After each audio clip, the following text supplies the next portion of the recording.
안녕하세요. 피부질환만을 39년 동안 치료하고 있는 한의학박사 나은식 원장입니다. 피부질환이 발생하면 섭취하는 음식으로 인하여 발생한 증상이 아닌가 하여 음식을 가려서 섭취하기도 하고, 또 병원에 가시면 음식을 가려서 섭취하도록 주의를 듣게 됩니다.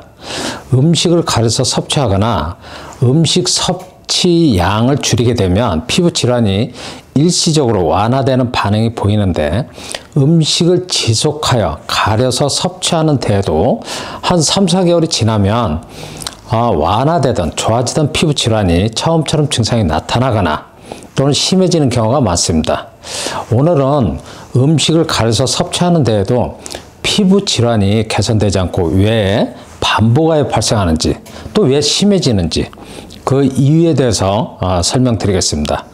피부 질환이 발생하는 원인은 피부의 독립적인 작용 중에 체온 조절 작용이 떨어져서 발생하는데, 체온 조절 작용이 떨어지면 몸에서 자연스럽게 발생한 열이 땀구멍을 통하여 수분이나 기화열로 배출되지 못하고 피부 내측에 머물게 되며, 피부 내측에 머물러 있는 열로 인하여 피부 표면에는 붉은 발진, 가려움, 열감, 건조하고 각질이 발생하며 심한 경우에는 진물도 나타납니다.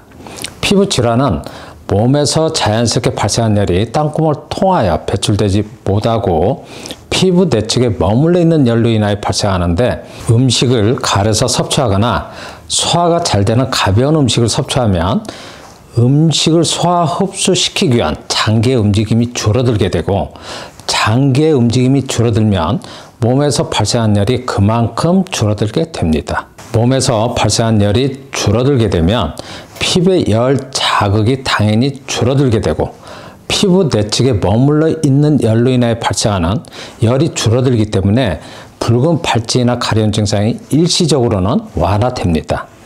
다시 설명을 드리면, 음식 섭취를 줄이거나 소화가 잘 되는 음식을 섭취하면 음식을 소화 흡수시켜주는 장기가 할 일이 거의 없어져서, 많이 없어져서 몸 안에서 열 발생이 당연히 줄어들게 되고, 열이 적게 발생하면 피부의 열 자극이 또 줄어들게 되니까 일시적으로 붉은 발진이나 가려운 증상이 좋아지는 것을 우리는 확인할 수 있습니다. 그렇지만 음식 섭취를 줄이거나 소화가 잘 되는 가벼운 음식을 섭취하는 것은 단순히 열 자극을 줄이는 것이 뿐이지 피부 기능을 개선시켜서 피부 질환의 원인을 치료해주는 방법이 아니기 때문에, 처음 3, 4개월은 열 자극을 줄였기 때문에 증상이 완화되지만 3, 4개월이 지나면 음식 섭취를 줄여서 발생하는 가벼운 열 자극에도 피부의 열 배출 작용, 체온 조절 작용이 떨어져 있기 때문에 음식을 가리기 이전의 증상으로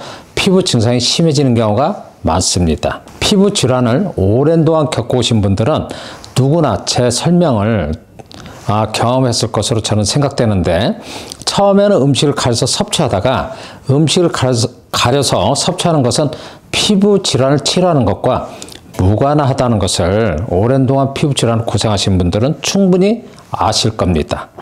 피부 질환을 근본적으로 치료하려면 피부 질환의 원인을 정확하게 진단하여 원인을 치료하는 방법이 근본적인 치료 방법입니다. 음식 섭취를 줄이거나 음식을 가려서 섭취하는 방법으로 열 자극을 줄이는 것은 근본적인 치료 방법이 아니기 때문에 그렇게 치료하여도 증상이 낫지 않고 반복하여 발생하는 것입니다.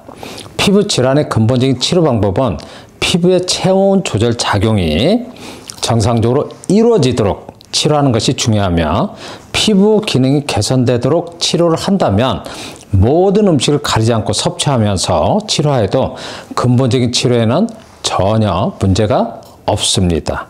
저는 피부 질환을 치료하시는 모든 분들에게, 또 치료를 시작하면서 항상 설명드리는 말은, 모든 음식을 가리지 않고 섭취하면서 치료를 하여도 근본적인 원인이 치료가 된다면 치료 후에는 피부 질환이 재발되지 않습니다.